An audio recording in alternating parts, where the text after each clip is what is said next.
Cholesterol తో ఇబ్బంది పడుతున్నారా? డయాబెటిస్ రివర్స్ చేసుకోవాలా? డైట్ తో పరిష్కారం. Contact functional nutrition Vinisha Reddy. సరే, ఇంకేంటి విశేషాలు హరికృష్ణ గారు? ఓకే, హరికృష్ణ గారు అంటే నాకు ఒకటి మోహన్ బాబు గారి వాయిస్ గుర్తొస్తుంది. ఆయన ఫోన్ చేశారు నాకు, మోహన్ బాబు గారు. అప్పుడు ల్యాండ్ లైన్ ఫోన్స్ ఇంకా ఆల్మోస్ట్ 2003లో విషయం. ఫోన్ చేసి, హలో హరికృష్ణ మాట్లాడేది అన్నారు. అవును సార్, నేనే మాట్లాడుతున్నా. ఏ హరికృష్ణ అంటే నువ్వు మాట్లాడతావేంటే? అవును సార్, నేను హరికృష్ణనే మాట్లాడుతున్నా. నందమూరి హరికృష్ణ గురించి మాట్లాడుతున్నాను. కాదు సార్, నేను ఐరేని హరికృష్ణ. టక్కన ఫోన్ పెట్టేశారు. వాయిస్ ఎక్కడ విన్నట్టు, ఆయన పేరు చెప్పట్లేదు. ఏంటబ్బా అని చెప్పేసి మనకు కాలర్ ఐడి ఉంటుంది కదా, ఈ నంబర్ చూస్తే ఎక్కడ చూసినట్టుంది. మళ్ళీ ఓకే లైట్ తీసుకున్నాను, ఫ్రెండ్స్ ఎవరైనా ఫోన్ చేస్తాను. మళ్ళీ ఫోన్ వచ్చింది, మళ్ళీ ఫోన్ అయితే హలో, సేమ్ వాయిస్, హలో అన్నారు. హరికృష్ణ అన్నారు. చెప్పండి సార్ అన్న. టక్కన ఫోన్ పెట్టేశారు ఆయన. ఈ అబ్బాయి ఏంట్రా ఎవరో ఫోన్ చేస్తున్నారు కానీ అని చెప్పి మళ్ళీ రీడయల్ కొట్టా. కొడితే వాళ్ళ మేనేజర్ ఫోన్ ఎత్తారు. సార్, నేను హరికృష్ణ మాట్లాడుతున్నాను. ఎవరు సార్ ఇంతకుముందు మాట్లాడిందంటే? మోహన్ బాబు గారు మాట్లాడారు. అయ్యో బాబోయ్, మోహన్ బాబు గారు మాట్లాడారా? సార్, నాకు ఫోన్ చేశారు హరికృష్ణ అంటే అవును అన్నాను. టక్కన ఫోన్ పెట్టేశారు. సార్ ఏంటి అన్న. అయ్యో నీకు కాదయ్యా, నందమూరి హరికృష్ణ గారికి ఫోన్ చేద్దాం అనుకున్నారు. డైరీలో నీ నంబరు అక్కడే ఉంది, ఆయన నంబర్ పక్కన ఉన్నట్టుంది, నీ నంబర్ కొట్టేశారు. ఓరే, ఎలాగైతే ఏంటి ఆయన ఫోన్ చేసి మాట్లాడారు, ఒక హ్యాపీ. ఎందుకంటే అంతకు ముందే సినిమా చేశాను నేను, విష్ణు సినిమా చేశాను నేను. సో కానీ ఇది ఎక్కడో కొడుతుంది. హరికృష్ణ అనే పేరు మా తాతగారు పెట్టారు కానీ ప్రతి దగ్గర ఈ హరికృష్ణ అనే పేరు నాకు ఎక్కడో వేరే దగ్గర తీసుకెళ్తుంది. కీరవాణి గారు నా పర్ఫార్మెన్స్ చూసి రాజమౌళి గారికి పరిచయం చేద్దామని నన్ను పిలిపిద్దాడానికి ట్రై చేస్తున్నారు. రవీంద్ర భారతిలో నా పర్ఫార్మెన్స్ చూసి. అయితే నిన్న రవీంద్ర భారతిలో హరికృష్ణ అని ఒక అబ్బాయి పర్ఫామ్ చేశాడు కదా, అతన్ని పిలవండి అంటే మిమిక్రీ హరికిషన్ గారు అని ఒక ఆయన ఉండే, ఆయన పిలిపించారంట. ఆయన రాజమౌళి గారి ఇంటికి వెళ్ళి నిలబడి అక్కడ ఉంటే వీళ్ళు వచ్చి కీరవాణి గారు వచ్చి చూసి, అయ్యో మీరు కాదండి ఇంకొక అబ్బాయి ఉంటాడు అనగానే, అతను నాకు తెలుసండి మావాడే అని చెప్పి హరికృష్ణ అంకుల్ నా నంబర్ ఇచ్చారు. సో నాకు ప్రతి చోట ఈ హరికృష్ణ అనే పేరు ఎక్కడో కొడుతుంది అనుకొని పేరు మార్చుకుందాము అని ఆలోచిస్తున్నా. ఎందుకంటే నాకు పెద్దగా ఆఫర్లు రావట్లేదు. చిరంజీవి గారు పేరు మార్చుకున్నారు, సూపర్ స్టార్ అయ్యారు. రజనీకాంత్ గారు పేరు మార్చుకున్నారు, సూపర్ స్టార్ అయ్యారు. ఇట్లనే మనం కూడా ఏదైనా పేరు మార్చుకుంటే మనకు కూడా ఏమైనా ప్లస్ అవుతుందేమో అని ఆలోచిస్తూ ఉన్న టైంలో ఒక యాదృచ్ఛికమైన విషయం ఏంటంటే, డాక్టర్ సి నారాయణ రెడ్డి గారు స్టేజ్ మీద ఉన్నారు, నేను అక్కడే ఉన్నాను. నా పర్ఫార్మెన్స్ చూసి పిలిచి హరికృష్ణ వస్తున్నారంటే నేను మిమిక్రీ హరికృష్ణ అనుకున్నాను. అబ్బా ప్రతి దగ్గర ఇదే అవుతుంది సార్ నాకు కూడా అంటే, లేదు అసలు నీ పేరుకి నీ పర్ఫార్మెన్స్కి మ్యాచ్ అవ్వట్లేదు, నీ పేరు మార్చుకో, డెఫినెట్గా నీకు కలిసి వస్తుంది అన్నారు. నేను దానికోసం వెయిట్ చేస్తున్నాను సార్, పేరు ఆలోచిస్తున్నాను కానీ ఏం పేరు పెట్టుకోవాలో తెలియట్లేదు అంటే, సరే నాకు టైం ఇవ్వు నేను ఆలోచించి చెప్తా అన్నారు. అంత పెద్ద మనిషి నీకు ఆలోచించి పేరు చెప్తా అంటే ఇంకా మనం ఇట్స్ లైక్ క్లౌడ్ 9 మూమెంట్. అదృష్టం కదా నాకు. అంటే మామూలుగా డాక్టర్ సి నారాయణ రెడ్డి గారు ఒక సాహిత్యవేత్త ఇవన్నీ తెలుసు కానీ తర్వాత మళ్ళీ ఆయన గురించి రీసెర్చ్ చేస్తే ఆయన ఎంత పెద్ద మనిషి అనేది నాకు తర్వాత తెలిసింది. సో ఆయన టైం ఇవ్వు నేను ఆలోచించి చెప్తా అన్నారు. నేనేమన్నానంటే, సార్ మా తాతగారు అందరికీ కృష్ణ అనేది ఒకటి పెట్టుకున్నారు సార్, అందరికీ మా అన్నయ్యలకి కజిన్స్కి అందరికీ. సో అది కొంచెం మిస్ కాకుండా ఏదన్నా చెప్పండి సార్ అన్నాను. ఆయన ఆలోచించుకొని ఇమ్మీడియట్గా అరగంటలో స్టేజ్ పైకి పిలిచి అభినయ కృష్ణ ఎలా ఉంది అన్నారు. ఇంకా నాకు అంటే హరికృష్ణ అనేది పాత పేరు, అభినయ కృష్ణ, అందులో అభి అనేది బాగా ఎక్కువగా యూజ్ చేసే వర్డ్, అభినయం అనేది వర్డ్ మిస్ కలిసి వచ్చింది. ప్లస్ కృష్ణ అనేది కూడా మా తాతగారు పెట్టింది. ఇంకా నాకు సార్ థ్యాంక్ యూ సార్, నాకు 100% ఇది యాక్సెప్టెడ్ అన్నప్పుడు అదే స్టేజ్ మీద ఆయన ఇతను ఇప్పటి నుంచి అభినయ కృష్ణ అని చెప్పి ఆయన చెప్పడం చాలా హ్యాపీ మూమెంట్ అండి. లేకపోతే ఇప్పటికీ మా స్కూల్ ఫ్రెండ్స్ ఇంట్లో అమ్మ వాళ్ళంతా హరి అనే పిలుస్తారు, హరికృష్ణ అనే పిలుస్తారు. కాకపోతే ఒరిజినల్ నేమ్ హరికృష్ణ అయినా కూడా అభినయ కృష్ణ పేరు నాకు బాగా పేరు కలిసి వచ్చింది. సూపర్. అండ్ అభి గారు, మీరు జబర్దస్త్లో టీమ్ లీడర్గా ఉంటూ ఒకవైపు జాబ్ చేస్తూ సాఫ్ట్వేర్ జాబ్ చేస్తున్నారు, జబర్దస్త్లో టీమ్ లీడర్గా వర్క్ చేస్తున్నారు, బయట కొన్ని ఈవెంట్స్ చేస్తున్నారు, ఫైనాన్షియల్గా వెల్ సెటిల్డ్. అండ్ నాకు తెలిసి మీ ఫాదర్ గవర్నమెంట్ కాదు, but he owned A college, like కాలేజ్లో పార్ట్నర్షిప్ ఉండింది. సో అక్కడ కూడా ఫ్యామిలీ పరంగా కూడా నో ప్రాబ్లమ్స్, ఒక సెక్యూర్ లైఫ్, హ్యాపీ లైఫ్. ఇవన్నీ వదిలేసి సినిమా కోసం బయటకు వచ్చేసారు. 7 ఏళ్ళు అవుతుంది మేబీ 5 to 7 ఇయర్స్ 2017లో జాబ్ వదిలేసాను. 7 ఇయర్స్ అవుతుంది. ఫైనాన్షియల్గా ఈ 7 ఏళ్ళ నుంచి ఎలా నెట్టుకు రాగలుగుతున్నారు? అవుతుంది, స్ట్రగుల్ అయితే డెఫినెట్గా ఉంది. ఎందుకంటే అప్పుడు 2 చేతుల సంపాదన ఉండేది. ఇటు జబర్దస్త్ నుంచి డబ్బులు, అటు జాబ్ నుంచి డబ్బులు, ఈవెంట్స్ అన్నీ వచ్చేవి.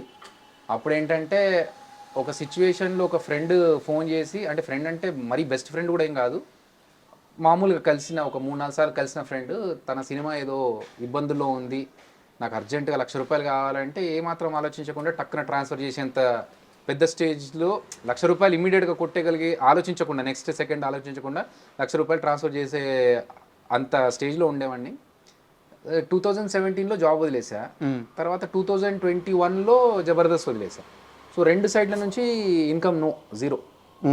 కానీ నాకేంటంటే లగ్జరీస్ మీద స్పెండ్ చేయడం నాకు ఇష్టం ఉండదు. అంటే నేను వచ్చిన డబ్బుల్ని ఒక పెద్ద కార్ కొనుక్కోనో, BMW లేకపోతే ఆడి కార్ కొనుక్కోనో అలా స్పెండ్ చేయాలని నేను అనుకోను. 2 కార్లు మనకు కావాల్సిన డెస్టినేషన్ తీసుకెళ్తాయి. సో అది చిన్న కార్ అయినా పెద్ద కార్ అయినా, ఇప్పటికీ నాకు చిన్న కారే వాడతాను. సో నా క్వశ్చన్ ఏంటంటే, ఏ కార్ అయితే ఏంటి, వెళ్ళడానికి మనకు ఒక ట్రావెల్ చేయడానికి ఒక గ్యాడ్జెట్ లాగా ఒక ఇది ఉండాలి అంతే తప్ప ఉన్న డబ్బులన్నీ మనం లగ్జరీస్లో ఖర్చు పెడితే, నేను ఎక్కడో చదివా, ఇప్పుడు మనం లగ్జరీస్ కోసం ఖర్చు పెడితే వాటి ఈఎంఐస్ కట్టడానికి మళ్ళీ అది అమ్ముకోవాల్సి వస్తుంది అని చెప్పేసి. సో నాకు మా నాన్నగారు చెప్పింది, ఆయన పాలసీ ఏంటంటే ఎవరి దగ్గర అప్పు చేయకూడదు. సో ఉన్నంత దాంట్లో హ్యాపీగా ఉండాలి, ఎవరి దగ్గర ఒక పైసా అప్పు తీసుకోవద్దు. సో ఆ పాలసీలోనే ఏం అప్పు చేయకుండా ఉండడానికి నేను సంపాదించుకున్న దాంట్లోంచి నేను ఖర్చు పెట్టుకుంటూ, అంటే అప్పుడు నేను జాబ్ చేసినప్పుడు, యూఎస్కి వెళ్ళినప్పుడు, లేకపోతే జబర్దస్త్ చేసినప్పుడు సంపాదించుకుంది ఏదైతే ఉందో దాన్ని రీఇన్వెస్ట్మెంట్స్ చేసుకొని ఆ అమౌంట్లోంచి కొంచెం కొంచెంగా ఖర్చు పెట్టుకుంటూ నెట్టుకుంటూ వస్తున్నాను తప్ప, ఫైనాన్షియల్గా అప్పుడున్నంత లావిష్ లైఫ్ అయితే కాదు. But I'm able to survive because of my planning. అంటే ఇప్పుడు దాకా మీరు ఏవైతే చెప్పారో యాక్చువల్గా ఇదంతా నాకు తెలుసు సార్. ఎందుకు అడగాల్సి వచ్చిందంటే, జబర్దస్త్లో మీరు బాగా సంపాదించే టైంలో చాలామంది కార్లు కొనుక్కోవడం, మంచి మంచి వాచ్లు కొనుక్కోవడం ఇలా చేస్తుంటే పిలిచి చెప్పేవాళ్ళు అంట మీరు. అలా కాదురా, ఒక ఇంటికి ప్లాన్ చేసుకో, ఒక ఏదన్నా నీకు సెక్యూర్గా ఉండే ల్యాండ్ కానీ లేకుంటే ఒక పాలసీస్ కానీ ఇట్లాంటివి తీసుకో అని చెప్పి చెప్పేవాళ్ళు. చాలామందికి చెప్పారంట. అయితే ఈ మధ్య కాలంలో నేను ఒక జబర్దస్త్ యాక్టర్ని ఇంటర్వ్యూ చేశాను. ఆయన అన్న మాట ఏంటంటే, అన్నా ఇండస్ట్రీ నుంచి శోభన్ బాబు గారు అని చెప్పి అందరూ చెప్తారు, మా బుల్లితెర శోభన్ బాబు మాత్రం అభి అన్నే, ఆయన అంతమందిని గైడ్ చేశారు ఫైనాన్షియల్గా అని చెప్పి చెప్పారు. అంటే మనకు ఒక దారి దొరికింది అనుకోండి, ఆ దారి మన వాళ్ళకి అందరికీ చెప్తే వాళ్ళు కూడా బాగుపడతారు అనేది నా ఉద్దేశం. సో దాంట్లో భాగంగానే నేను టర్మ్ పాలసీ కానీ లేకపోతే హెల్త్ కార్డ్స్ కానీ ఇవన్నీ చాలా తక్కువ మందికి తెలుసు మా జబర్దస్త్లో. వాళ్ళకి ఏంటంటే మేము కార్పొరేట్లో చేశాను కాబట్టి నాకు ఈ ఐడియాస్ ఉన్నాయి, బట్ వాళ్ళకి తెలియదు దానివల్ల లాభాలు ఏంటి. సో మా వాళ్ళకందరికీ లైక్ మీరు లైఫ్లో ఎప్పుడే కానీ హెల్త్ కండిషన్స్ మనకు చెప్పకుండానే వస్తాయి. సో అలాంటి టైంలో హెల్త్ కార్డ్ అనేది పెట్టుకోండి, టర్మ్ పాలసీ అనేది మనకు చాలా యూజ్ అవుతుంది, అలా తీసుకోండి. ప్లస్ ఈ లగ్జరీస్ మీద ఖర్చులు పెట్టకండి, డబ్బులు సేవ్ చేసుకొని ఇల్లు కట్టుకుంటే, నేను జబర్దస్త్ రాకముందే ఇల్లు కట్టేసుకున్నాను. ఐ మీన్ నేను జాబ్ చేస్తున్నప్పుడే ఇల్లు తీసుకున్నాను. సో నేను నాకున్న ఎక్స్పీరియన్స్ని షేర్ చేసుకున్నాను వాళ్ళకి ఏదైతే యూజ్ అవుతుందో అని చెప్పి. అన్నా ఇది మీ క్లోజ్ సర్కిల్లో ఒక పీపుల్ నుంచి తెలిసింది, నన్ను పేరు అడగొద్దు, ఓకే, నిజమా అబద్ధమా మాత్రం చెప్పండి. 100% నిజం నేను అనుకోవట్లేదు, బట్ తెలిసింది. జబర్దస్త్లో ఒక స్కిట్ విషయంలో ఒక కాంట్రవర్సీ నడిచింది మీ చుట్టూ. ఆ సమయంలో ఆ ఇష్యూ మీకంటే ముందు, అంటే మీరు చెప్పకముందు ఇంట్లోకి వెళ్ళిపోయిందంట. ఇంట్లోకి వెళ్ళిపోయిన తర్వాత మీ ఫ్యామిలీ మెంబర్స్ అవి తప్పు చేయడు, ఒకవేళ అది తప్పని తెలిస్తే ఆపేస్తాడు, కావాలంటే అది వదిలేసుకొని బయటకు వస్తాడు, అది ఎంత పెద్ద ఛాన్స్ అయినా సరే, అభి తప్పు చేయడు అని చెప్పి మీకంటే ముందు బలంగా నమ్మి మిమ్మల్ని సపోర్ట్ చేశారంట. ఇది జరిగిందా ఇంట్లో? అవునండి, జరిగింది. నా పాలసీ కూడా అదే, లైక్ మా ఇంట్లో వాళ్ళు నమ్మినట్టుగానే. నేనేంటంటే ఒకరిని బాధ పెట్టి నేనేదో దాని ద్వారా ప్రయోజనం పొందాలని నేను ఎప్పుడు అనుకోను. ఒక సందర్భంలో ఏం జరిగిందంటే, టీమ్ కావచ్చు, రైటర్స్ కావచ్చు, డైరెక్టర్స్ కావచ్చు, అందరు కలిసి ఇది బాగుంటుంది చేయండి చేయండి అంటే చేసేసాం. చేసిన తర్వాత అది అవతల వ్యక్తిని చాలా హార్మ్ చేసింది, దానివల్ల అతనికి చాలా డ్యామేజ్ జరిగింది అని తెలిసినప్పుడు నేను ఒకటే అనుకున్నాను, జరిగిపోయింది, నేను సారీ చెప్పా పర్సన్కి, తెలియక చేసినాను, కానీ ఒక టీమ్ లీడర్గా అది నా బాధ్యతే సార్, నేను ఐ యాక్సెప్ట్ మై. ఎవరు చెప్పారన్న సారీ? శ్రీను వైట్ల గారికి. ఓకే. సో నేను చెప్పాను నా మిస్టేక్ ఉంది, నేను కావాలంటే మీ ఇంటి ముందుకు వచ్చి నిలబడతాను సార్, మీరు లాగి చెంప మీద లాగి కొట్టండి, తప్పు చేశాను కాబట్టి నేను తీసుకుంటాను మిమ్మల్ని అలా అంటే ఒక స్కిట్ చేశాను, కామెడీ స్కిట్ అని చెప్పి. అది ఆయనను హర్ట్ చేసిన తర్వాత ఇది అంత హర్ట్ అయ్యిందనే విషయం మాకు తర్వాత తెలిసింది. చేస్తున్నప్పుడు అనిపించలేదు, బట్ అయిపోయి టెలికాస్ట్ అయిన తర్వాత దాన్ని యూనో కొన్నిసార్లు ఏమవుతుందంటే మనం ఒక ఫ్లోలో, మీరు రైటర్ కాబట్టి మీకు ఐడియా ఉంటుంది, ఒక ఫ్లోలో ఒకటి చెప్తాము, దాని మధ్యలో ఒక లూప్ కట్ చేశారనుకోండి అది వేరే విధంగా కన్వే అవుతుంది, రైట్? సో అలా నేను మధ్యలో కొన్ని చెప్పిన లూప్లో ఎడిటింగ్లో లేచిపోవడం వల్ల అది ప్యాచ్ చేసినప్పుడు ఏమైందంటే అదేదో డైరెక్ట్ హిట్ అయిపోతుంది. ఎగ్జాక్ట్లీ. సో అది అయ్యింది, బట్ ఏదైనా కూడా నాది మిస్టేక్. ఇప్పుడు 2-3 లెవెల్స్ ఉంటాయండి. ఒకటి నేను స్కిట్ చేయడం, 2 ఎడిటింగ్లో దాన్ని కరెక్ట్ చేసుకోవడం, 3 ఛానల్ నుంచి కానీ లేకపోతే డైరెక్టర్స్ నుంచి కానీ దాన్ని కరెక్షన్స్ చేసుకోవడం. ఈ 3 లెవెల్స్ దాటి వెళ్ళింది అన్నప్పుడు నేనేమనుకుంటాను, ఓకే యాక్సెప్టబులే అని అనుకుంటాను.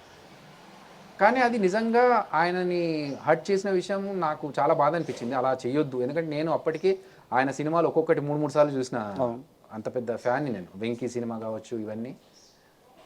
నేను చెప్పాను సార్ నాది మిస్టేక్ జరిగింది. ఫోన్ చేశాను మాట్లాడి, సారీ సార్ నేను అప్పుడు ఇండియాలో లేను, నేను యూఎస్లో ఉన్నా. అక్కడి నుంచి ఫోన్ చేసి మాట్లాడా. ఆయన హర్ట్ అయ్యారని నాకు అర్థమైంది. చెప్పాను సార్ నేను రాగానే వచ్చి మిమ్మల్ని కలుస్తాను సార్, నా మిస్టేక్ ఉంది, నేను యాక్సెప్ట్ చేస్తున్నాను అని చెప్పి ఆ తర్వాత డిసైడ్ అయిపోయా, నేను ఇంకెవరిని కించపరిచేలాగా కానీ వాళ్ళని అవమానపరిచేలాగా కానీ స్కిట్స్ చేయను. అవసరమైతే మానేసుకుంటాను తప్ప ఇంకొకరిని డీగ్రేడ్ చేస్తున్న స్కిట్స్ అయితే నాకు వద్దు.